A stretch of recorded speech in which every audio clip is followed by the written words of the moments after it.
السلام علیکم. وعلیکم السلام. میرا نام صالحہ ہے. مجھے یہ پوچھنا تھا مقدر سے ریلیٹڈ کچھ کہ سم ٹائمز لوگ کہتے ہیں کہ اس انسان نے غلط فیصلہ کیا تھا اس لیے اس کے ساتھ ایسا ہو رہا ہے، لیکن ایک طرف یہ ہوتا ہے کہ اللہ نے ہمارے لیے مقدر لکھ دیا ہے جو ہونا ہے، تو جو اگر لکھ دیا ہے تو پھر تو اس فیصلہ اللہ نے ہی اس انسان سے کروایا، تو پھر ہم اس انسان کو تو یہ نہیں کہہ سکتے کہ اس کے غلط فیصلے کی وجہ سے اس کے ساتھ برا ہو رہا ہے. اور دوسرا سوال میرا یہ تھا کہ I am working for an NGO، تو اس میں کافی ساری NGOز اب ایسا کرتی ہیں کہ کانسرٹس کے تھرو فنڈ ریزنگ کرتی ہیں، تو کیا کانسرٹس کے تھرو فنڈ ریزنگ کر کے اس کو چیریٹی میں یوز کرنا ڈیفینیٹلی غلط ہے آئی بلیو، لیکن اس کا کوئی اور طریقہ ہے فنڈ ریزنگ کے لیے جو کہ... اچھا، پہلے میں دوسرے سوال پر آ جاؤں. بیٹی نے 2 سوال کیے. دوسرا سوال یہ کیا کہ اگر فنڈ ریزنگ جو ہے آپ نے چیریٹی کے لیے کرنا ہے اور آپ کر رہے ہیں اس کو ایک میوزیکل کنسرٹ سے، تو کیا یہ جائز ہوگا یا نہیں؟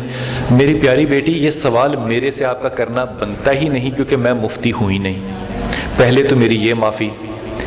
یہ سوال بنتا ہے کسی مفتی سے، کیونکہ وہ جب جواب دیں گے اس کا تو وہ کسی نہ کسی مسلک سے ہوگا. کوئی بھی اس دنیا میں رہنے والے مفتی جو ہیں وہ مسلک سے جدا تو آپ کو جواب نہیں دیں گے. مسلک کا جواب دیں گے نا، جس مسلک کے وہ مفتی ہوں گے وہی جواب دیں گے. میں حتی الامکان کوشش کرتا ہوں کہ میں کسی مسلک کو ریپرزینٹ نہ کروں، حتی الامکان کوشش کرتا ہوں. اگر کہیں غلطی اور میرے سے لرزش ہو جاتی ہے تو میں اللہ کے ہاں اس کا معافی کا طلبگار ہوں. میں کوشش یہ کرتا ہوں. میں اپنی رائے نہیں رکھتا اس پہ، سوائے اس کے کہ حضرت عمر رضی اللہ تعالیٰ عنہ، یہ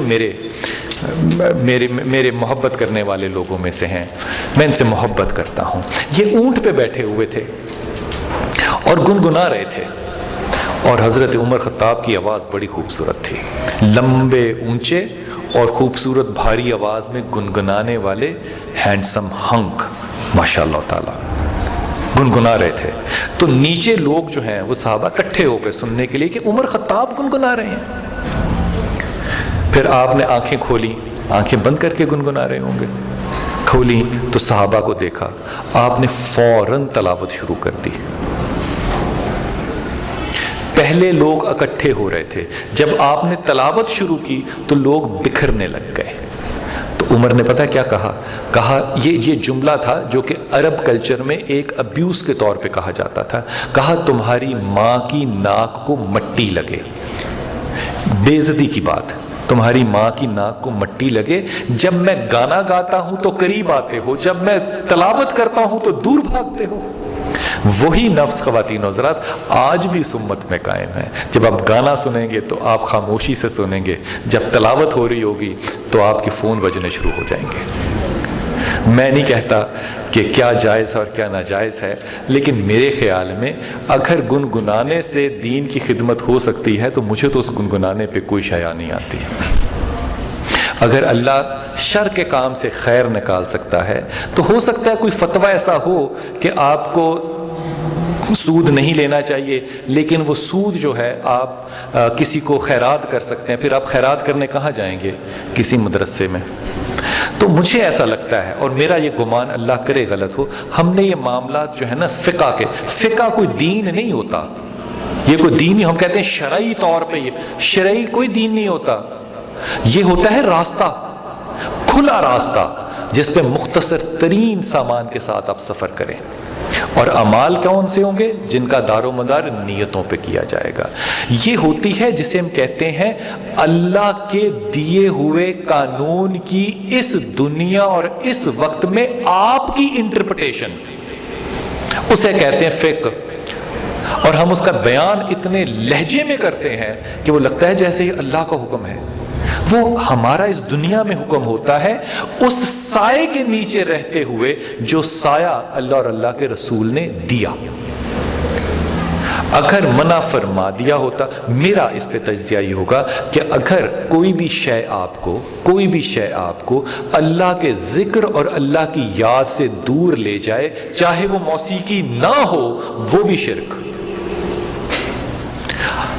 فلسفہ کیا ہوگا، اصول کیا ہوگا کہ آپ کو کوئی بھی آپ کی جبلی کیفیت اللہ سے دور نہ لے جائے. بس وہ موسیقی بھی ہو سکتی ہے، اس میں کچھ بھی ہو سکتا ہے. یہ میری اپنی ذاتی رائے ہے. پہلے سوال کی طرف اگر آؤں تو یہ سوال پھر میں آپ سے عرض کروں ایک دفعہ، کتنی عجیب بات ہے کہ اس مقدر کے سوال کو ہم آج تک حل ہی نہیں کر سکے کہ اگر میرے ذہن میں کوئی برا خیال آتا ہے تو وہ اللہ کی طرف سے آتا ہے، اگر میں یہ کہوں کہ جو میرے دماغ میں برا خیال آیا ہے یہ اللہ کی طرف سے نہیں آیا، مثال دے رہا ہوں، رشوت لینے کا خیال آیا میرے دماغ میں، برائی کا خیال آیا، قتل کا خیال آیا، زنا کا خیال آیا، میں کہوں گا یہ اللہ نہیں دے سکتا، تو اس کا مطلب پتہ ہے کیا ہوگا؟ اگلا سوال کیا ہوگا؟ اس کا مطلب اس کائنات میں ایک اچھائی کا خدا ہے، ایک برائی کا خدا ہے، جو اچھائی کا خدا ہے وہ اچھے خیال دے گا، اور جو برائی کا خدا ہے وہ برے خیال دے گا۔ یہ ہم دوئی کی طرف چلے جائیں گے، دو کی طرف چلے جائیں گے۔ یہ تصور جو ہے دو کا، اچھے اور برے ہونے کا، یہ صرف زرتش میں ہے، جو پارسی پرانے ہیں زرتش، ان کے اندر دو خدا ہیں، ایک برائی کا اور ایک اچھائی کا۔ مسلمانوں کے اندر یہ تصور ہرگز نہیں۔ اب اگر ہرگز نہیں تو پھر شیطان بیچارہ کیا کرتا ہوگا؟ اس لیے اللہ نے کہا کہ شیطان جو ہے نا وہ صرف وسوسے دے سکتا ہے۔ وسوسے سے مراد اور خیال سے مراد مختلف ہے۔ خیال وہ شے ہے جو آپ کے اندر آئے اور ٹھہر جائے، وسوسہ وہ خیال ہے جو آئے اور گزر جائے۔ اگر گزر جائے گا تو شیطان ذمہ دار، اگر ٹھہر جائے گا تو آپ کا نفس اس کا ذمہ دار۔ اسی لیے اللہ تعالیٰ نے جو پہلی حد ہے نظر کی اس کو معاف فرمایا، دوسری کو معاف نہیں فرمایا۔ وہ وسوسہ ہو سکتا ہے لیکن اگر میری آنکھ اس پہ جم گئی تو اب شیطان بیچارہ معصوم اور میرا نفس جو ہے وہ شیطان کا کام ادا کرے گا۔ اس لیے غور فرمائیے ذرا اس بات پہ، تھوڑی سی دقت والی بات ہوگی کہ اگر میں اس بات کو مختصر کہتا ہوں کہ خیال خیر بھی خدا دیتا ہے اور خیال شر بھی خدا ہی کی طرف سے آتا ہے، لیکن خیال خیر کو اور خیال شر کو جدا کرنے کے لیے اللہ نے قرآن میں کہا کہ ہر علم والے پر ایک علم والا ہے۔ اس کو جدا کرنے کے لیے صرف اللہ نے ایک ہی ٹول دیا، ایک ہی پیچکس دیا، اور وہ ہے علم۔ اب جو علم آپ کے پاس موجود ہے، کم یا زیادہ، پوری ایمانداری سے آپ فیصلہ کرتے ہو کہ یہ جو خیال مجھے آیا ہے یہ میرے ذات کے فائدے کی طرف لے کر مجھے جاتا ہے یا خدا کی طرف لے کے جاتا ہے، یا وہ خیال آپ کو خود پرستی کی طرف لے کے جائے گا یا خدا پرستی کی طرف لے کے جائے گا۔ جو خود پرستی کا خیال ہوگا شر ہوگا، جو خدا پرستی کا ہوگا خیر ہوگا۔ اب دونوں خیال برابر ایک ہی وقت میں اترتے ہیں، ایک ہی لمحے میں، آپ ان لمحوں کو جدا نہیں کر سکتے ذہنی طور پہ۔ یہی جو درمیان کا وقفہ ہے نا خواتین حضرات، جو خیر اور شر کے فیصلے کو کرنے کا درمیانی وقفہ ہے، اس کو میں سمجھتا ہوں یہ ہے پل صراط۔ اور یہ پل صراط آپ نے صرف ایک دفعہ نہیں گزرنا، آپ یہ دن میں 20 دفعہ گزرتے ہیں۔ میں اس کو یہاں بیٹھنے دوں یا پہلی جگہ پہ خود بیٹھ جاؤں، پہلا خیر کا خیال بھی آیا، شر کا خیال بھی آیا۔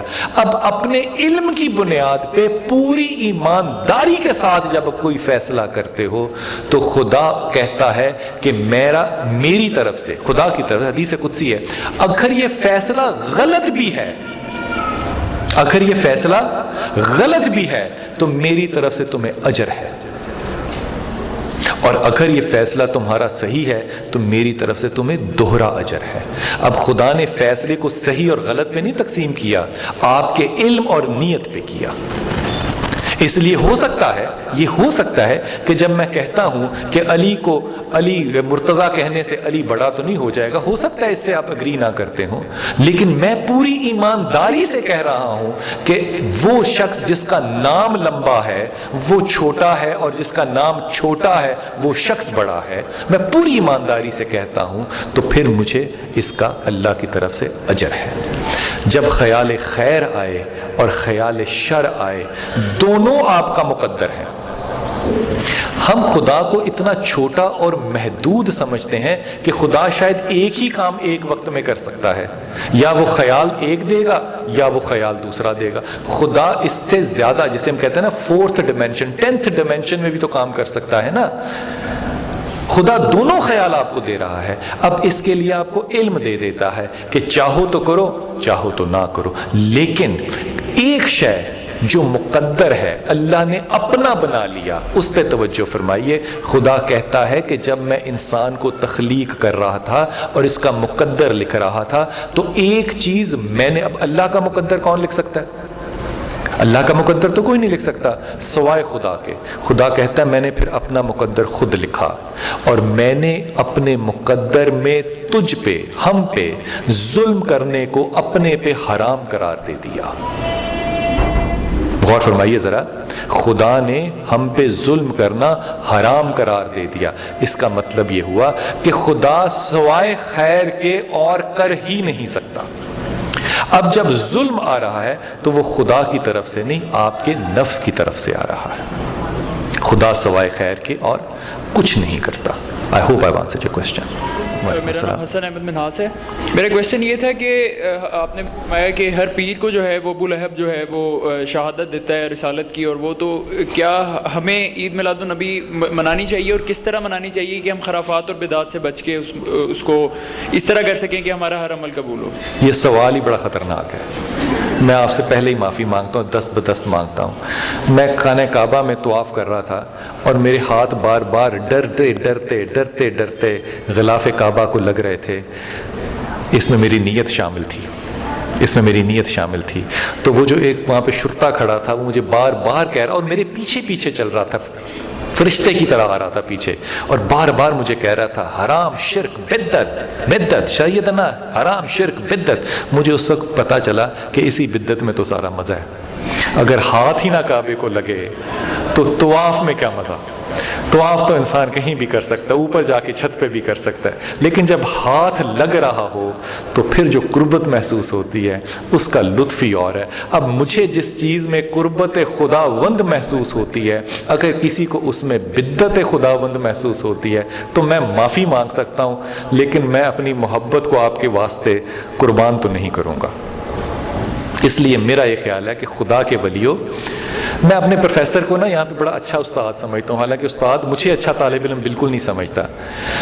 اس کا جو جلسہ ہوتا ہے نا سالانہ، وہاں پہ بڑی دعوت کرتا ہے وہ پورے کے پورے جو ہے نا بکرے، ان میں چاول بھر بھر کے نا لوگوں کو کھلاتا ہے، اور پھر بڑا خوش ہوتا ہے۔ اور مینیو کے اوپر وہ لاہور سے بلا کے ڈسکشن کرتا ہے، جلسے پہ نہیں بلاتا مجھے، کہتا ہے آنا آؤ ورنہ تمہاری منحوس شکل مجھے پتہ ہے کیسی ہے، مینیو ڈسکس کرنے ضرور کہ اس میں قورمے کے اندر چانپ لگاؤں یا پٹھ والی گوپٹ۔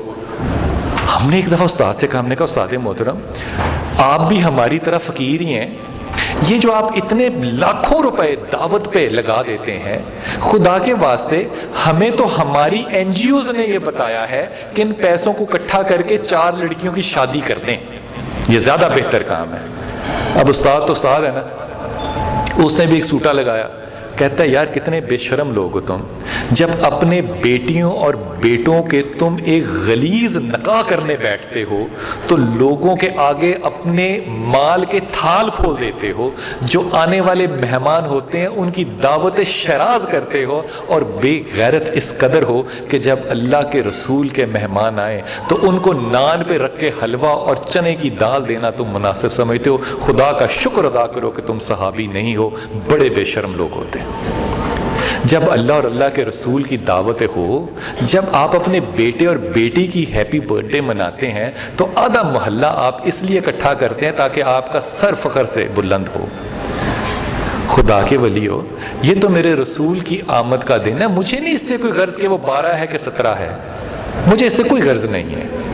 میرے تو ہر دن اگر میں صبح آنکھ کھولتا ہوں تو میرے رسول کی آمد ہے۔ آپ کیوں میرے اوپر کوئی ایسا جبر اختیار کرانا چاہتے ہیں، اور کیوں اپنے ان دقیانوسی خیالوں کو مجھے دین بنا کر سکھانا چاہتے ہیں کہ رسول کی جو برتھ ڈے ہے وہ مجھے کس طرح منانی چاہیے؟ بھائی آپ کو تو اندازہ ہی نہیں ہے کہ رسول پاک صلی اللہ علیہ وسلم کو اللہ نے کب پیدا کیا، آپ کو تو نہیں اندازہ، یہ تو حضرت آدم علیہ السلام کو بھی نہیں اندازہ کہ رسول کب پیدا ہوئے۔ یہ تو ایک دن مقرر ہم نے کر لیا جس دن ہماری جہالت جو ہے وہ علم میں تقسیم ہو گئی۔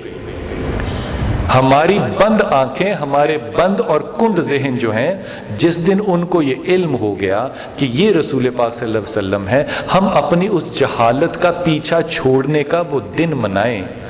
بھائی جیسے چاہے منائیں، اس پہ خدا کے واسطے بندشیں اس لیے نہ لگائیے کہ مسلمانوں کے پاس ویسے ہی سیلیبریشنز کم ہیں، پھر ہمارے بیٹے اور بیٹیاں جب 14 فروری مناتے ہیں تو پھر ان کو کیسے روک سکتے ہیں؟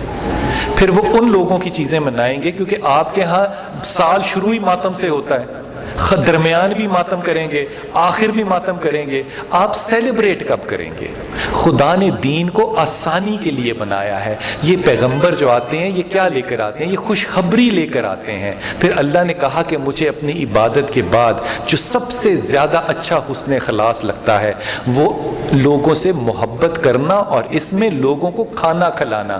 اگر دعوت شراز میں نہ کروں اور اللہ کی خوشنودی نہ لوں تو میری رسول سے کیوں کر محبت ہوگی؟ I don't want to answer this question. This is just my emotion towards my Rasul sallallahu alaihi wasallam. ایک پیچھے۔ السلام علیکم۔ وعلیکم السلام۔ جی میرا سوال یہ ہے کہ میرے خاندان والے ہی مجھے تقریباً کہتے ہیں کہ آپ نا عبایا پہنا کرو، تو اگر چادر یہ تقاضا پورا کرتی ہو تو عبایا ضروری ہے؟ پردے پہ کچھ روشنی ڈال دیں پلیز۔ میرا نام، میری پیاری بہن، میری چھوٹی بہن، میری معصوم بہن، میرا نام مفتی بلال نہیں ہے، میرا نام صرف بلال ہے۔ یہ سوال ہے مفتیوں والے، میرا جواب 17 اور 19 ہو گیا تو میرے لیے نا 300 SMS اس تک میرے فون میں موجود ہیں جو کہ میری زندگی اور موت کا تھریٹ ہیں، صرف اس لیے کہ اللہ کی رسول کی بات کرنے کے لیے داڑھی کیوں نہیں ہے۔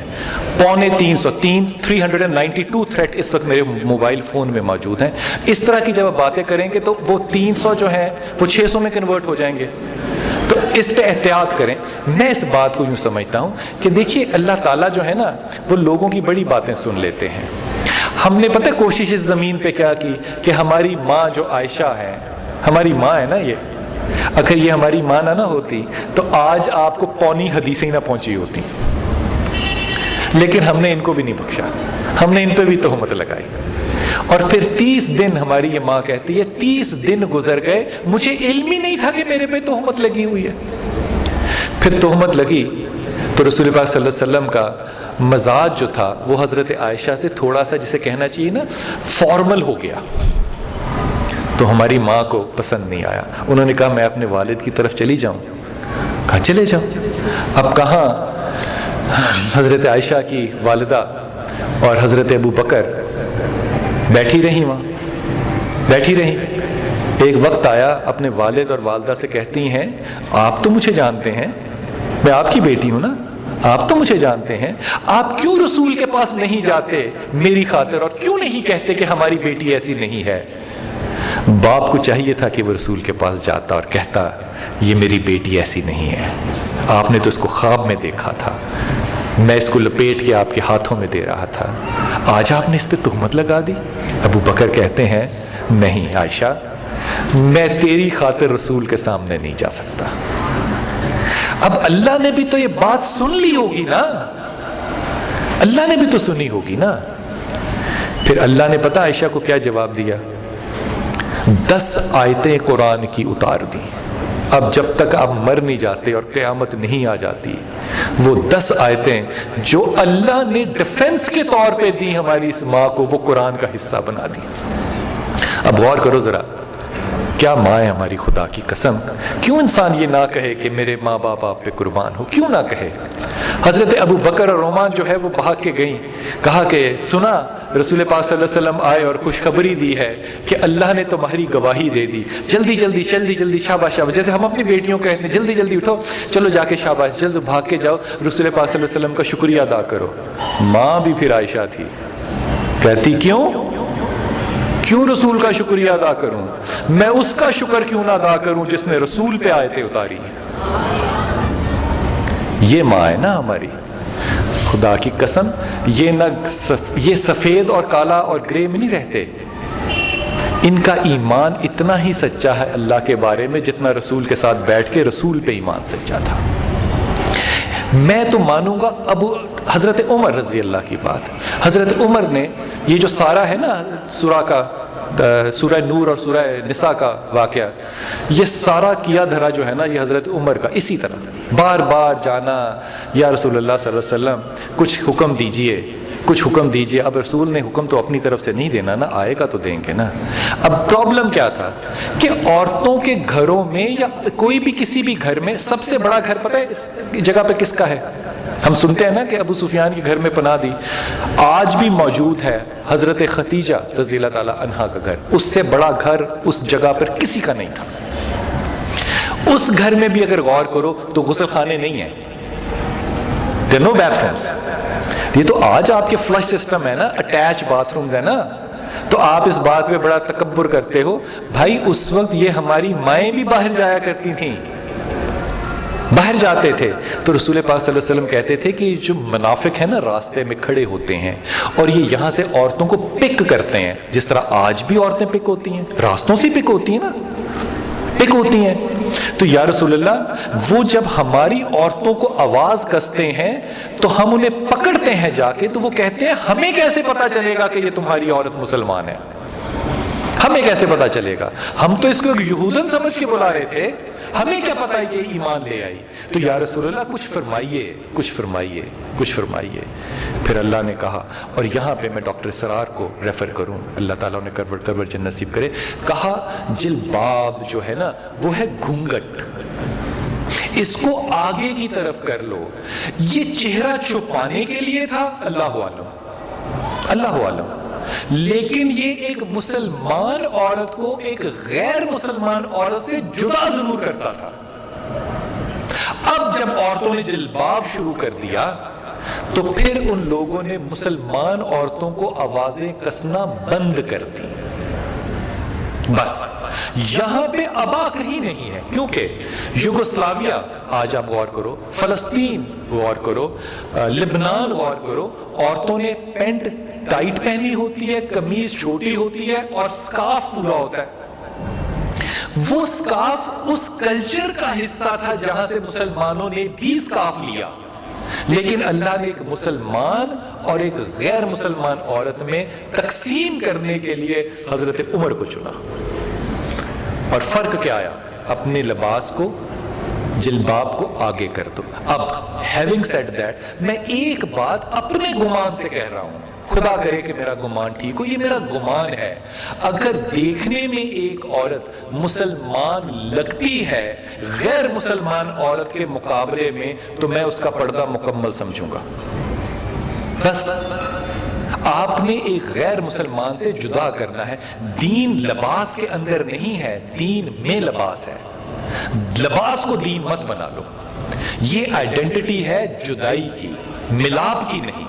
اگر آپ جدا ہو رہے ہیں تو آپ باقاعدہ ہیں, اگر آپ جدا نہیں ہو رہے تو آپ بے قاعدہ ہیں. السلام علیکم. بیٹا میں نے آپ کو بہت دفعہ جیو پہ دیکھا اور بات کرنے کی کوشش بھی کی, لیکن میری کال نہیں ملی. کیا آج میں آپ سے کوئی اپنی مشکلات کے لیے تسبیح پوچھ سکتی ہوں؟ میری اماں آپ بالکل پوچھ سکتی ہیں, لیکن یہ جو باقی 100 لوگ بیٹھے ہیں ان کا وقت تو ہم ضائع دونوں مل کے نہ کریں نا. تو پھر مجھے ہم بعد میں کر لیں تو بہتر نہیں ہے. آپ مجھے بعد میں ٹائم ضرور دیجیے گا. مجھے تو اپنی زندگی کا بالکل بھروسہ نہیں ہے کہ میں یہاں سے زندہ اٹھوں گا یا نہیں. میں ایمانداری سے کہہ رہا ہوں, اللہ آپ کو صبر دے کہ آپ اپنے آپ کو لوگوں کے آگے ایکسپلائٹ نہ کریں. خدا کے واسطے جب میں کوئی کھلی بات کہوں گا نا, میں اگر عائشہ کو کہوں گا کہ تم عائشہ نہیں ہو تو مجھے 450 SMS آئے گا کہ آپ نے کسی عورت کو ننگا کر دیا. خدا کی ولیو, آپ لوگوں کے آگے اپنے آپ کو کیوں اس طرح کھول کے رکھتے ہو؟ کیوں خدا پہ بھروسہ نہیں کرتے؟ اپنی حیا جو ہے وہ قائم رکھو. میں اپنی ماں کی حیا کو قائم رکھ رہا ہوں, لوگوں کے سامنے مسائل کو مت کھولو. معافی کے ساتھ, معافی کے ساتھ.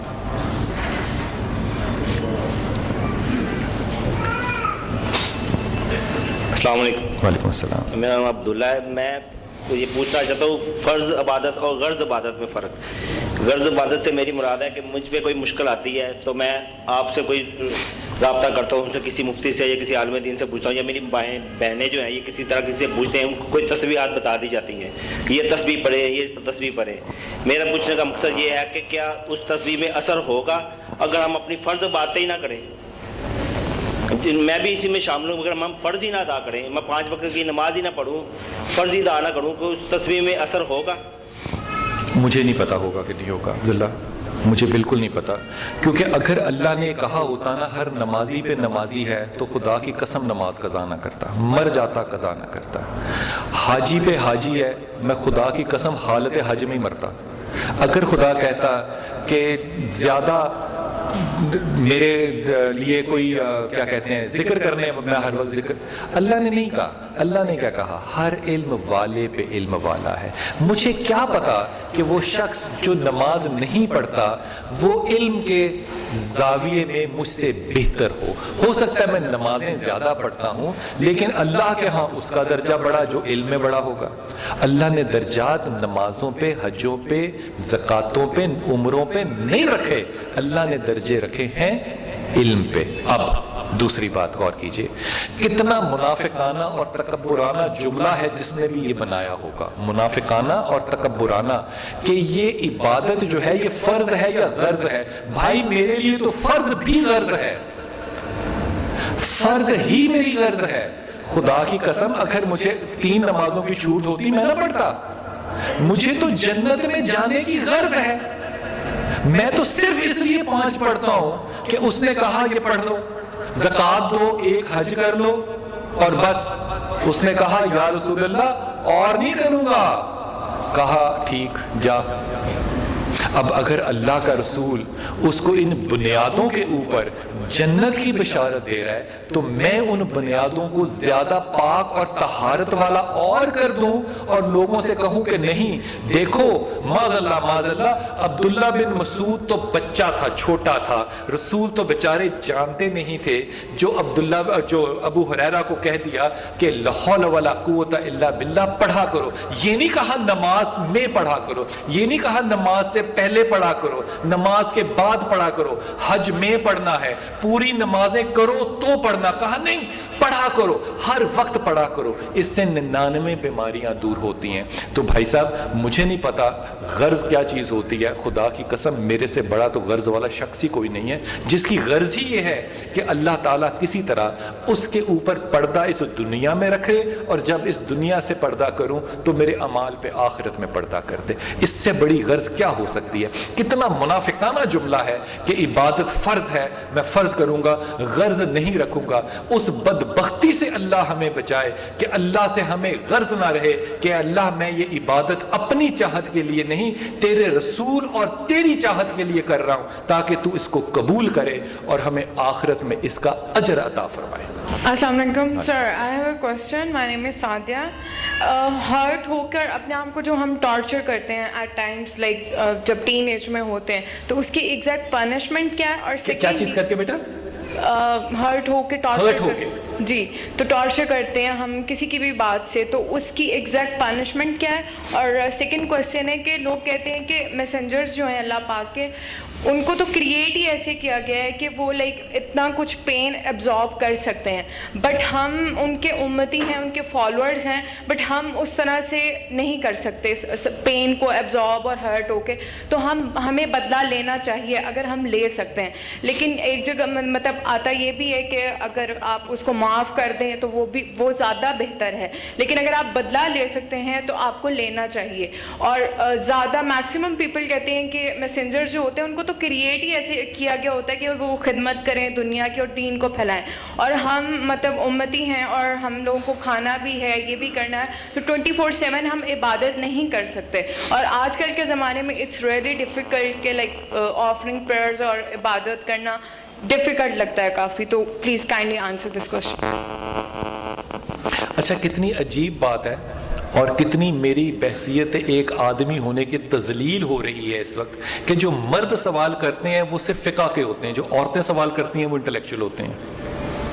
کتنی عجیب بات ہے، یہ سوال بڑا مشکل ہے جو سعدیہ آپ نے کیا، یہ سوال مشکل ہے۔ پہلی بات تو یہ کہ آپ ہرٹ زندگی میں ٹین ایج میں یا کسی بھی عمر میں، ایکچولی یہ ہرٹ صرف ٹین ایج نہیں ہوتی، ابھی خواتین جو مل رہی تھیں نا یہ ٹین ایجر نہیں تھیں، 31 سال کی شادی کے بعد بھی ناخوش ہونا زندگی میں، اس سے بڑی ہرٹ کیا ہوتی ہے؟ اب بھائی 31 گزر گئے، اگلے بھی 4 گزار لو، اس میں کیا پرابلم ہے؟ نہیں وہ ہماری میں تو زندگی میں یہ نہیں کبھی سمجھ سکا کہ مرد اور عورت جب یہ کہیں نا کہ ہماری انڈرسٹینڈنگ ہے تو ان میں سے ایک کو میڈیکل ٹیسٹ کرانا چاہیے۔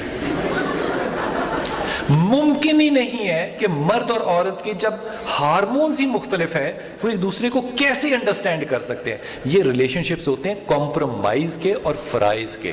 بیوی کا فرض ہے اور شوہر کا فرض ہے, بس اس سے زیادہ تو کوئی رشتہ نہیں ہے. اب دیکھیے نا حدیث کیا کہتی ہے, غور کیجئے. رسول پاک صلی اللہ علیہ وسلم جب نکاح کا خطبہ پڑھتے تو ایک بڑا خوبصورت جملہ پڑھتے تھے. ہمارے مفتی کرام نے الحمدللہ اس کو کیسے بال نکالا مکھن میں سے, جملہ ہی نکال دیا.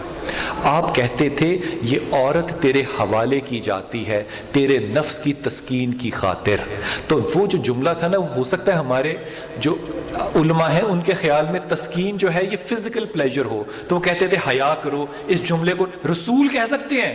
ہمارے مفتی زیادہ بڑے ہیں ماشاء اللہ تعالیٰ, کیونکہ زیادہ پاک پاکیزہ ہیں, ان کا ڈریس کوڈ زیادہ بہتر ہے معاذ اللہ. وہ سمجھتے ہیں کہ یہ جملہ نکال دو, رسول تو کہتے تھے, ہمیں نہیں کہنا چاہیے.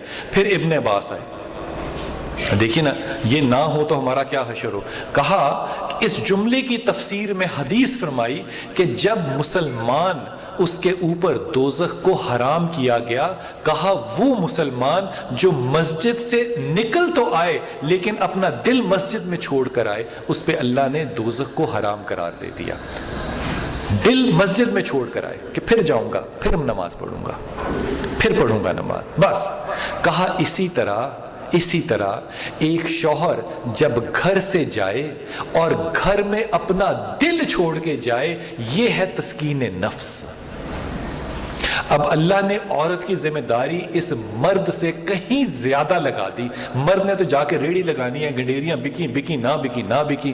عورت کا کام جو ہوگا نا وہ مینٹل ہوگا, وہ فزیکل نہیں ہوگا, وہ مینٹل ہوگا کہ کیا رویہ اختیار کرے وہ اپنے گھر کے اندر, کہ جب اس کے گھر کے مرد اور عورتیں گھر سے باہر جائیں تو اپنا دل جو ہے وہ اس گھر کے اندر چھوڑ کر جائیں. یہ ہے نکاح کی کیفیت, یہ ہے خطبہ نکاح کا روح, یہ ہے اس کا اصل. اب اس اصل میں سے نکال کے ہم نے انڈرسٹینڈنگ کو اپنے کسی بھی وجہ سے اس میں ڈال دیا, ممکن نہیں ہے. ہرٹ آپ پتہ ہے کیوں ہوتے ہیں, کیونکہ آپ کی آس اس فرد سے ہوتی ہے جس سے آپ یہ امید رکھتے ہیں کہ وہ آپ سے بہتر رویہ اختیار کرے گا. اگر آپ کو بہتر رویے کی امید ہے تو خواتین و حضرات پھر خدا آپ کے راستے میں خود حائل ہوتا ہے. آپ اس لیے نہیں نیکی کرتے کہ آپ کو عبد الرحمن جو ہے وہ کہے کہ یہ اچھا انسان ہے. آپ اس لیے نیکی کرتے ہیں تاکہ عبد الرحمن کا خالق جو ہے وہ آپ کو کہے کہ یہ اس نے عبد الرحمن سے اچھا کام کیا ہے. اب یہ عبد الرحمن کا مقدر ہے کہ وہ آپ کو اس کا وصف دے, اس کا اجر دے یا نہ دے. آپ کا اجر تو اللہ سے طے ہو چکا. اب آپ ڈبل پلے کر رہے ہیں. اللہ سے تو نیکی کا اجر لینا چاہتے ہیں, آپ چاہتے ہیں وہ جو پروین نسرین ہے وہ بھی اس کا اجر دے. یہ ڈبل ہے, یہ ڈبل گیم ہے, ڈبل نہیں چلنا.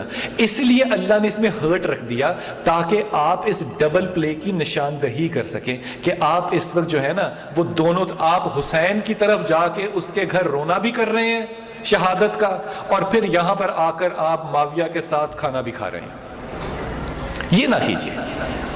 اگر آپ نے اجر لینا ہے تو اللہ سے لیجئے, خدا کے واسطے ان نیک کاموں سے پرہیز کیجئے جس کا اجر اگر وہ شخص آپ کو نہ دے تو آپ ہرٹ فیل ہوں. یہ تکبرانہ بات ہوگی. اگر اجر خدا کا ہے تو پھر خدا نے آپ کا اجر لکھ دیا اور وہ یقیناً آپ کو پہنچا دیا. وعلیکم السلام جناب. Proud to be your student Ata محی الدین. سر مجھے جانتا ہوں کہ ایک سوال پر بڑی کھچائی ہونے والی ہے, لیکن مجبوری یہ ہے کہ میں جب پہلے قرآن پاک پڑھتا تھا عربی میں تو کچھ لذت نہیں آتی تھی, مزہ نہیں آتا تھا. اردو میں پڑھنا شروع کیا, سمجھ تو تھوڑی بہت آنی شروع ہوئی, لیکن خوف یہ آیا کہ شاید ایسا نہ ہو کہ میں جو پڑھ رہا ہوں, پڑھ تو میں اردو میں رہا ہوں, سمجھ تو مجھے آ رہی ہے, لیکن پتہ نہیں مجھے اس کا ثواب بھی مل رہا ہے کہ نہیں مل رہا. شکر ہے یہاں سے بھی ایک برابری کا سوال تو آیا. Thank you very much. شکر ہے. Good question.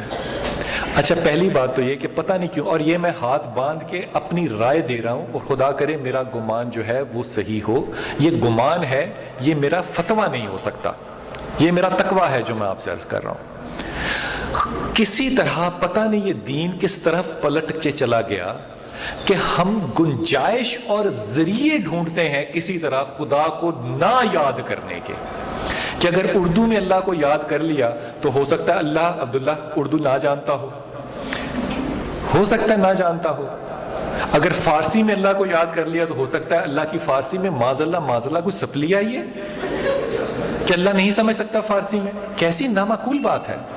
اللہ کے رسول سے ہماری ماں عائشہ نے پوچھا کہ کیسے ہوگا، دیکھنا یہ ماں ہے نا جس کے اوپر قربان جانے کو دل چاہتا ہے۔ اللہ کے رسول نے پھر کیا 3 لفظ لیے، الف لام میم، کہا ثواب ہے، پھر کہا الف کا الگ، لام کا الگ اور میم کا الگ، تینوں کا الگ الگ ثواب، نہ الف کے معنی، نہ میم کے معنی، نہ لام کے معنی۔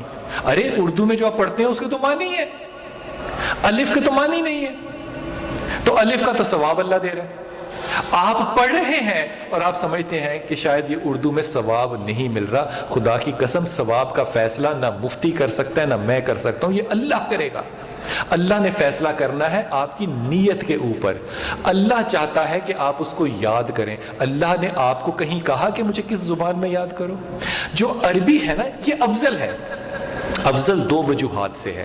ایک تو افضل ہے یہ ایک جیسے کہنا چاہیے کلاسیکل لینگویجز ہونے کی وجہ سے، کلاسیکل لینگویجز جو دنیا میں ہے نا یہ 7th لینگویج ہے، یہ سب سے پرانی زبان نہیں ہے، یہ 7th لینگویج ہے۔ اس کا مطلب کہ پچھلی 6 زبانوں کا جو مزاج اور علم اور ادراک ہوگا وہ اس میں موجود ہے، جس میں لیٹن بھی شامل ہے، جس میں اور زبانیں 6 زبانیں شامل ہیں۔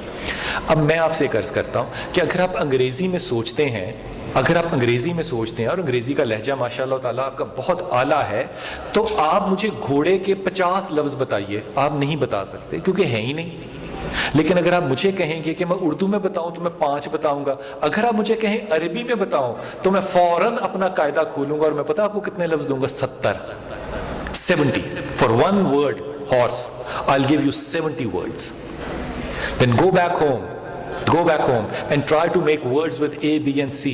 آپ پتہ کتنے لفظ بنا سکتے ہیں؟ Maximum 2 A, B and C کیا بناؤ گے؟ کیب دوسرا بناؤ؟ نہیں، میں نے تو 2 آپ کو رعایت میں کہہ دیا، بنا ہی نہیں سکتے۔ اب الف لام میم کے ساتھ، کیونکہ یہ لہجہ اللہ کی زبان ہے نا، اللہ کی زبان سے الف نکلا، لام نکلا، میم نکلا، ہم تک پہنچا محمد کی زبان سے الف لام میم۔ اللہ نے اس میں برکت کیا ڈالی، 4,500 لفظ بنتا ہے۔ ارے آپ اگر عربی کو قرآن سمجھ کے نہ پڑھو تب بھی فراست۔ اس لیے جب کوئی انگریزی میں پوئٹری کہتا ہے نا اور وہ عقل مند ہونا چاہتا ہے تو وہ ہمیشہ فرینچ کی طرف جاتا ہے، جو فرینچ جانتا ہے وہ ہمیشہ لیٹن کی طرف۔ آپ اپنی مدر ٹنگ کی طرف جائیں گے، یہ واحد مدر ٹنگ ہے جس سے کہ ہمیں الحمدللہ سکھا پڑھا کر جدا کیا گیا۔ جب اورنگزیب تھا نا اس وقت ہمارے ہاں، تو ہماری جو پڑھ نانیاں ہوں گی نا وہ آپ کو فارسی میں کہانیاں سنایا کرتی تھیں، وہ اردو میں نہیں آپ کو کہانیاں سناتی، فارسی میں شعر فل بدی۔ آج بھی ہماری دادی جو ہے وہ فل بدی شعر فارسی میں کہتی ہے، ککھ نہیں سمجھ آتا۔ وہ عربی جانتے تھے، فارسی جانتے تھے، پھر انگریز آ گیا، پھر میری بیٹی NGOs آ گئیں۔ یہ انگریز بھی ایک NGO آیا تھا نا، NGO آ گیا، انہوں نے کہا کہ نہیں آپ یہ فارسی چھوڑیں، آپ کا لٹریسی ریٹ اس وقت تھا 97%۔ ہر عورت عربی فارسی جانتی تھی، کہا چھوڑ دو، یہ چھوڑ دو، انگریزی سیکھو۔ پھر سید صاحب کی انشاءاللہ تعالیٰ ایک موومنٹ آ گئی، پھر ہمارا لٹریسی ریٹ 2012 میں ہو گیا 23%، اور ہم اس کو شامل کرتے ہیں پڑھے لکھے میں جو کہ اپنے دستخط کر لیتا ہے۔ وہ پڑھی لکھی عورت تھی جو کہ آپ کو فلبتی شعر فارسی کے سناتی تھی۔ معیار کا فرق دیکھو۔ او خدا کے ولیو، اس بحث سے نکل جاؤ کہ اس کا ثواب ہے یا نہیں ہے۔ ثواب ہے نیات کے اوپر۔ اپنے لیے کیوں بہانے ڈھونڈتے ہو کہ میں خدا کو نہ سمجھ پاؤں، میں خدا کو نہ یاد کر پاؤں؟ ان ذہنوں سے، میں ان لوگوں سے نہیں، ان ذہنوں سے دور رہو۔ ان ذہنوں سے دور ہو. خدا آپ کی زبان کا محتاج نہیں ہے. وہ شخص جو فرض پڑھتا ہے لیکن محلے میں بچوں سے کرکٹ کھیلتا ہے، میں اس کو بہتر سمجھتا ہوں جو تہجد پڑھتا ہے لیکن اپنے گھر سے باہر نہیں نکلتا. پتہ کیوں؟ کیونکہ جب جبرائیل علیہ السلام کو بھیجا نا اللہ نے، کہا کہ اس بستی کو پلٹ دو، تو فرشتے واپس گئے. کہا کہ اللہ اس میں تو وہ شخص موجود ہے جو تیری بہت عبادت کرتا ہے. کہا سب سے پہلے اس کو مارو، سب سے پہلے اس کو مارو. مجھے اس کا کیا فائدہ؟ اس نے میرا پیغام کون سا لوگوں تک پہنچا دیا. پلٹ دو ان کو، میں ان سے بہتر لوگ پیدا کروں گا. سو خدا نے جو افضل بنایا لوگوں کو، وہ ان کی عبادات سے نہیں بنایا، ان کے اخلاق سے بنایا. یہ بحث تو ہم ضرور کرتے ہیں مساجد کے اندر اور مفتی صاحبان کے ساتھ کہ اردو میں ثواب ہوگا. خدا کے ولیوں کبھی مسجد کے غسل خانوں کو بھی جا کے دیکھو، کبھی اپنے گیلے ہاتھ اور گیلے پاؤں لے کے جو جائے نمازوں کے اوپر آ کے بدبو ڈالتے ہو اس کے بھی رائے قائم کرو. جب لوگ نماز فرض یا عبادت کر رہے ہوتے ہیں اور آپ کی غسل خانوں سے گلوں کی خرخراہٹ کی آواز پہلے نمازی تک جا رہی ہوتی ہے، اللہ کے ولیوں اس کو بھی صاف کر لو. یہاں تو آپ کا دین جو ہے وہ ختم ہو جاتا ہے. آپ کا دین سارا آ کے رہتا ہے کہ اردو پڑھوں کہ عربی پڑھوں. اور بھائی قرآن پڑھو جس مرضی زبان میں پڑھو. I hope I've answered. سر انسان سب مخلوقات سے افضل ہے، لیکن انسان خسارے میں بھی ہے. اگر آپ اس کو انسان تو خسارے میں ہے، لیکن اگر آپ اس کو تھوڑا سادہ الفاظ میں بیان کر دیں تو. اچھا مجھے لگتا ہے کہ میرے پاس مشکل لفظ نہیں ہے، مجھے لگتا ہے ایسا ہو سکتا ہوں. خسارے میں انسان جو ہے نا، میں یہ محبت کی بات ہے، پھر ایک علم کی بات کہتا ہوں. محبت کی بات یہ ہے کہ جب رحمت العالمین اس کائنات میں آ گئے تو انسان خدا کی قسم خسارے میں نہیں ہو سکتا. وجہ اللہ کے اسی رسول نے میرے اور آپ کے لیے حضرت ابو ہریرہ، حضرت عبداللہ بن مسعود اور حضرت عبد الرحمن بن عوف کی موجودگی میں آنسو بہائے ہیں، آنسو بہائے ہیں. کیونکہ جب آپ کے بیٹے ابراہیم کو اللہ نے اس دنیا سے پردہ دینا تھا تو جبرائیل علیہ السلام آئے اور کہا کہ اے نبی، اے رسول، اے محمد صلی اللہ علیہ وسلم، اللہ نے آپ کے بیٹے کو واپس مانگ لیا. صاحب اولاد ہے نا آپ، ذرا غور کیجئے گا. لیکن پھر جبرائیل کا بھی کوئی دل تو ہوگا. کہا کہ اللہ نے یہ بھی کہا یا رسول اللہ کہ میں نے ہر نبی کو یہ طاقت دی کہ وہ اپنی زندگی میں اگر ایک دعا میرے حکم کے خلاف بھی مانگنا چاہے تو میں پورا کر دوں. میں گمان سے کہہ رہا ہوں بات کو. تو یا رسول اللہ اگر آپ چاہتے ہیں کہ اللہ تعالیٰ آپ کی یہ دعا قبول کر لے تو اللہ تعالیٰ حضرت ابراہیم کی زندگی کو طویل کرنے کو تیار ہیں. یہ ہوتا ہے نا جو اندر کا آدمی ہوتا ہے خبر دیتا ہے آپ کو آ کے. تو میرے رسول نے کہا جبرائیل میں ابراہیم کی زندگی نہیں مانگتا. تو 3 صحابی تھے نا سامنے. کہا یا رسول اللہ صلی اللہ علیہ وسلم آپ نے ایسا کیوں فرمایا؟ کہا میں نے جبرائیل سے کہا کہ اللہ سے جا کے یہ کہیں کہ رسول پاک صلی اللہ علیہ وسلم یہ دعا اس روز مانگیں گے جب ان کو مقام محمود پہ شفقت کے اور شفاعت کے لیے کھڑا کیا جائے گا. جس رسول نے اپنے بیٹے کی زندگی نہیں مانگی اور میری بخشش مانگنی ہے، خدا کی قسم وہ خسارے میں ہو کیسے سکتی ہے؟ لیکن اللہ نے تو کہہ دیا نا کہ خسارے میں ہو. یہ خسارہ پتہ ہے اللہ نے کب کہا؟ کیوں خسارے میں ہو؟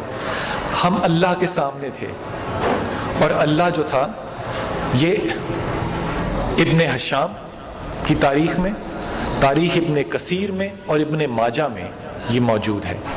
کہا کہ میں نے سب چیزوں سے کہا کہ کوئی ہے جو مجھے پہچانے. سب اشیاء نے کہا کہ اللہ تو نے ہمیں جس طرح بنایا ہم بڑے راضی ہیں، ہم بڑے راضی ہیں.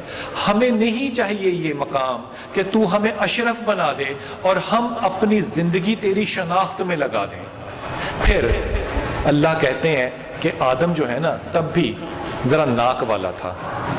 اس نے فوراً کھڑے ہو کے کہا کلاس میں کہ اللہ میں تجھے شناخت کروں گا، میں تجھے شناخت کروں گا. اللہ نے کہا کہ اے ابن آدم تو نے بات اپنے قد سے زیادہ بڑی کر دی، تو نہیں مجھے شناخت کر سکتا. لیکن کیونکہ تو نے اتنی بڑی بات کر دی ہے تو اب میں تجھے یہ بتا رہا ہوں کہ تو نے یہ معاملہ جو اختیار کیا ہے نا یہ خسارے والا ہے. یہ تب کہا اللہ نے کہ تو یقیناً خسارے میں ہے، تو نے اپنے لیے ایک ایسا سودا خرید لیا ہے جس کو تو پورا نہیں کر سکتا۔ پھر خدا نے یہ وعدہ کیا کہ میں تیرے لیے صرف رحمت للعالمین ہی نہیں بھجواؤں گا جو تیری شفاعت کی دعا کرے گا، بلکہ تیرے پہ جو ظلم کرنا ہے وہ میں نے اپنے لیے بھی حرام قرار دے دیا۔ تو ازلاً ہم اپنی طبیعت کی وجہ سے خسارے میں ہیں۔ مثال کے طور پہ اگر میری رائے ہے کہ 3 انگلیاں اوپر ہونی چاہیے تو میں لوگوں کے اوپر انفورس کروں گا کہ 3 انگلیاں ہی اوپر ہونی چاہیے۔ اگر میرے خیال میں ہاتھ ناف کے نیچے ہونے چاہیے تو میں لوگوں کو تبلیغ کروں گا کہ یہی صحیح دین ہے کہ ناف کے ہاتھ نیچے ہونے چاہیے۔ تو پھر خواتین حضرات، امام مالک جو ہیں وہ ہم سے پہلے کے بھی ہیں اور رسول کے قریب کے بھی ہیں۔ منصور خلیفہ نے کہا کہ میں موتا جو آپ کی کتاب ہے اس کو سرکاری کتاب نہ بنا دوں، یعنی کہ وہ کہتے ہیں جس کو کانسٹیٹیوشن نہ بنا دوں۔ وہ اسلام کا کانسٹیٹیوشن موتا بن سکتی تھی، کہا نہیں۔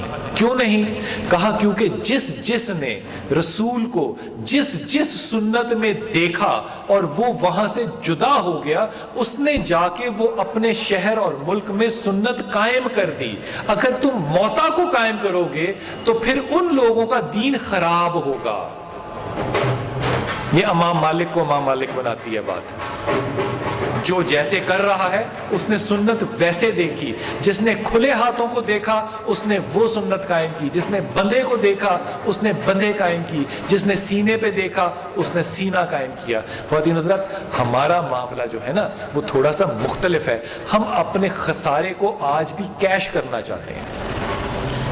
ہم امام مالک نہیں بننا چاہتے، ہم صحابی نہیں بننا چاہتے، ہم مسلکی بننا چاہتے ہیں کہ میری مسلک کے اندر جو حد اختیار کی ہے وہ۔ میں ایک اور بات اگر آپ سے ہاتھ باندھ کے کہوں، ہمارے 4 ہی ائمہ ہیں نا جن کی وجہ سے ہم یہاں تک 4 ہی ہیں نا۔ امیجن کیجئے، یہ ادب سے بات کہہ رہا ہوں اور مثال کے طور پہ کہہ رہا ہوں، ادب سے۔ آپ کو 4 پہ ایمان ہے نا، 4 حق ہیں، سچے ہیں۔ علم کی آپس میں کمی اور پیشی ہے، جس کو جیسا تھا اس نے ویسا قائم کیا۔ اگر امیجن کیجئے آج یہ 4 ائمہ ہوتے اور مائکروسافٹ ان کو گوگل کی فری فیسلٹی دے دیتا، کوئی اختلاف ہوتا ہے ان میں؟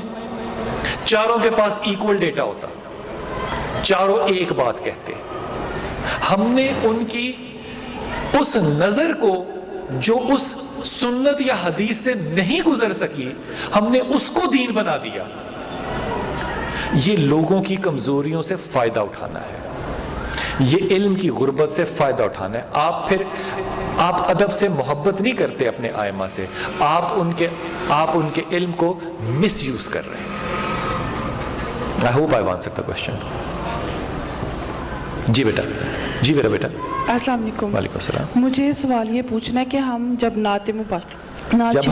جب ہم نعت شریف سنتے ہیں اور پڑھتے ہیں، اس میں قیادت سے رسول پاک صلی اللہ علیہ وآلہ وسلم کو مخاطب کرتے ہیں اور جب ہم روزہ رسول پہ جاتے ہیں حاضری کے لیے تو وہاں پہ ہاتھ اٹھانے کو بدعت کہا جاتا ہے اور منع کر دیا جاتا ہے اور کہتے ہیں کہ قبلہ درست کریں۔ تو کیا وہاں جا کے ہم ہاتھ اٹھا سکتے ہیں اور اٹھا کے کس طرح سے اللہ تعالیٰ کو مخاطب کریں کہ رسول پاک صلی اللہ علیہ وآلہ وسلم میری پیاری بہن، میں اس کا جواب دینے کی صلاحیت رکھتا ہوں کہ وہاں جا کے ہاتھ اٹھانے چاہیے نہیں اٹھانے چاہیے۔ آپ کو اللہ تعالیٰ نے یہ سعادت نصیب فرمائی ہے۔ مجھے نہیں پتا، مجھے صرف یہ بات پتا ہے کہ وہ کعب بن ابی جو کہ رسول پاک صلی اللہ علیہ وسلم کے اوپر اوجڑیاں پھینکا کرتے تھے، وہ جب اسلام لے کر آئے تو بھاگ گئے تھے۔ مکہ جب فتح ہوا نا تو وہ بھاگ گئے تھے، شہر چھوڑ گئے تھے، ڈر کے۔ پھر انہوں نے دیکھا، رواج دیکھا کہ رسول پاک صلی اللہ علیہ وسلم تو سب کو معاف کر رہے ہیں۔ پھر انہوں نے بھی حوصلہ پکڑا اور حوصلہ پکڑ کے یہ حسان رضی اللہ تعالیٰ عنہ اور یہ حضرت کعب، یہ لوگ آئے۔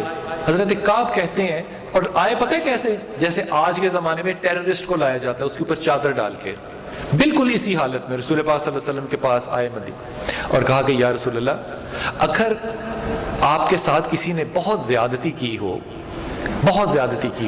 آپ کو تکلیفیں دی ہوں، اور وہ شخص بھی اگر کہے کہ میں اسلام قبول کر لوں، تو کیا اللہ اس کے پچھلے گناہوں کو معاف کر دے گا؟ یہ سوال جو حضرت کعب رضی اللہ تعالیٰ عنہ نے کیا نا، یہ وہی سوال ہے جو حضرت عمر نے بھی کیا تھا رسول پاک صلی اللہ علیہ وسلم سے اسلام لانے سے پہلے، کہ پچھلے گناہ معاف ہوں گے تو اب میں بیعت کر لیتا ہوں۔ رسول پاک صلی اللہ علیہ وسلم نے کہا ہاں، کہا یا رسول اللہ چاہے وہ کعب جیسا ہو، کہا ہاں، تو پھر انہوں نے چادر اٹھائی اور کہا کہ یا رسول اللہ میں کلمہ پڑھنا چاہتا ہوں، لا الہ الا اللہ محمد رسول اللہ۔ لیکن آج یہ میں آپ سے جو عرض کر رہا ہوں یہ بخاری شریف ہے، آج اگر آپ کسی سے کہیں گے نا کہ اسلام لانے کے لیے لا الہ الا اللہ محمد رسول اللہ پڑھ لو، وہ کہیں گے نہیں یہ مسلمان عورت نہیں ہوئی، آپ نے اشہد نہیں کہا۔ یہ مزاج ہو گیا نا، یہ فرقے ہو گئے، اس کے پھر تھریٹ آتے ہیں۔ خدا کے ولیو، اللہ کے رسول نے پتا اس کے ساتھ کیا ساتھ کیا؟ اللہ کے رسول کو کہتا ہے کہ یا رسول اللہ اگر آپ اجازت دیں تو آپ نے میرے پہ تو بڑی مہربانی فرما دی، میں آپ کے لیے کوئی تحفہ نہیں لایا، اگر اجازت دیں تو 2 شعر آپ کی خدمت میں عرض کروں۔ پھر کعب نے وہاں مجلس میں مدینے میں کھڑے ہو کے رسول کے بارے میں نعت ہی بڑی ہوگی نا، تعریف رسول ہی کی ہوگی نا۔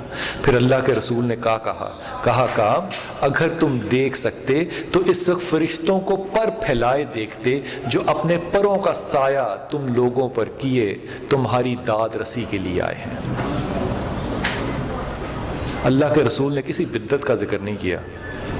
پھر کہا کہ کعب تو نے تو میرے لیے تحفہ یہ لے کر آیا نا کہ تو نے مجھے شعر سنائے، اب میں بھی تو رسول پاک صلی اللہ علیہ وسلم ہوں نا، میں بھی تجھے تحفہ دوں گا۔ تو پھر وہ کملی جس کی ہم قسمیں کھاتے ہیں، جو ہمارے سروں کی چادر ہے، وہ کملی آپ نے اپنے کندھوں سے اٹھائی اور کعب کی طرف پھینکی اور کہا کعب یہ میری طرف سے تجھے تحفہ ہے۔ مجھے نہیں پتا خواتین حضرات وہاں پہ دعا کیا کرنی چاہیے، مجھے نہیں پتا، میں نہیں جانتا، مجھے نہیں پتا، اور میں اس بات سے پرہیز ہی کرنا چاہتا ہوں کہ میں اس پہ کوئی جملہ کہوں کہ ہاتھ اٹھانے چاہیے یا نہیں۔ میرا تو جسم جب تک رسول پاک صلی اللہ علیہ وسلم کی روضے کی جالیوں کے ساتھ نہ چھوئے، مجھے تو لگتا ہی نہیں کہ انہوں نے بلایا بھی ہوگا، مجھے لگتا ہے میرا ہی ویزا ٹھکا ہوا آیا ہوگا کہیں سے۔ بڑی سیدھی سی بات، طواف کر رہا تھا نا، تو ایک عورت، ہماری دیہاتی عورتیں جو ہوتی ہیں نا، لمبی اونچی پتلی دبلی، سیدھا سادہ ایک ململ کا کرتا اور دھوتی، ویل چیئر پکڑ کے نا وہ بھی طواف کر رہی۔ اب جن لوگوں کو اللہ نے سعادت دی ہے، خدا کی قسم جوانی کا کام ہے، لگ پتہ جاتا ہے انسان کو تیسرے چوتھے چکر میں کہ کام ہے کیا، اور پھر ننگے پاؤں اور اس پتھر پہ۔ اب وہ باتیں کر رہی اور میں اس کے ساتھ ساتھ جا رہا، اور وہ باتیں کیا کر رہی، ویل چیئر اس نے نا ایز اے سٹک پکڑی ہوئی، بیٹھی نہیں ہوئی، اور باتیں کرتی جا رہی۔ میں اس کی باتیں سن رہا، اور میں جب سن رہا تھا باتیں تو میں سوچ رہا تھا کہ مائی گاؤں سے آئی ہے، گرمی لگ گئی ہوگی بیچاری کو، کیا کہہ رہی ہے، پنجابی، کہندی یہ گل سن میری من لے۔ اب میں حیران تھا، میں نے اس کی نا کمر پہ ہاتھ رکھا، میں کہ اماں تو بہ جا تو میں تن طواف کرانا۔ اچھا وہ میری بات سنی انسنی کر رہی ہے، میری گل سن، میں بڑی دوروں آئی ہوں، تو میری گل من لے۔ پورا چکر لگایا میں نے بھی اس کے ساتھ، پھر آخر میں کہتی ہے اے ہن میں نہیں پتا تو مننا ہے کہ نہیں مننا، من لے تے چنگا رہے گا، میں کل جانا ہی وڈی سرکار تے، میں تیری شکایت لانی ہے۔ خدا کی قسم مجھے نہیں پتا وہ بدعت ہے یا نہیں ہے، مجھے نہیں پتا، مجھے نہیں پتا وہ عورت بھی ہے کہ نہیں ہے، مجھے نہیں پتا، اور میں اس بات سے اپنے آپ کو جدا ہی رکھوں تو بہتر۔